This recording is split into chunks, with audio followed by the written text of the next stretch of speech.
My rate in work is Oh. very, very high. Oh, ganyan. Oh. Why should we hire you? Ano? Ay ka, ito.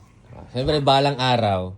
Siyempre, hahanap ka rin trabaho mo. Ito, pa-practice na kita. Oo, para magkapera tayo. Oo, yan, tama. Para sa sarili mo rin yan. Para sa kinabukasan mo.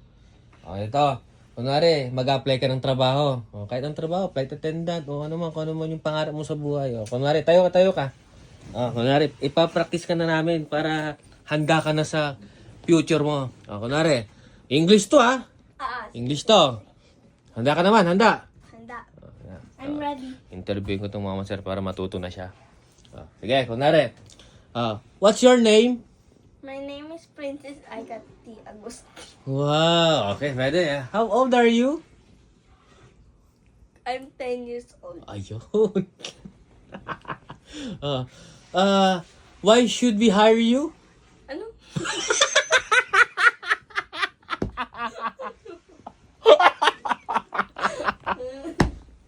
Sabi ko, sa Tagalog, bakit ka namin kailangang i-hire? Why should we hire you? Because I want money. Wow! Practical! Why should we... Why should we hire you? Kunwari, naghanap ka ng trabaho. Why should we hire you? Why should we hire you? Hire me because I'm doing great and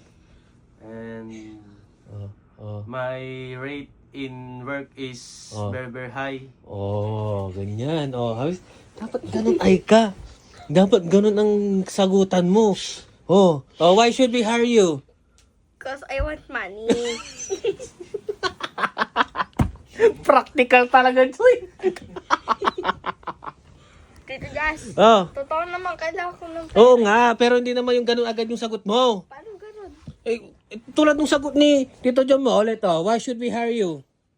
Because my rate in work is very high. Wait lang. I have a lot of experience. Di ba? Wait lang. Wait Ikaw. lang. Hindi ko kasi maintindihan. Bakit ka namin kailangang i-hire? Tagalog. Tagalog na rin sagot mo.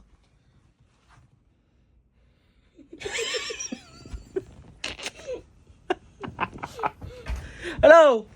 Kunyari, di ba? Bakit gusto mo sabi mo, bakit gusto mo maging flight attendant? Bakit gusto mo maging flight attendant? Sige. Because I want to travel around. Bells. Pag ikaw tatanungin, why should we hire you?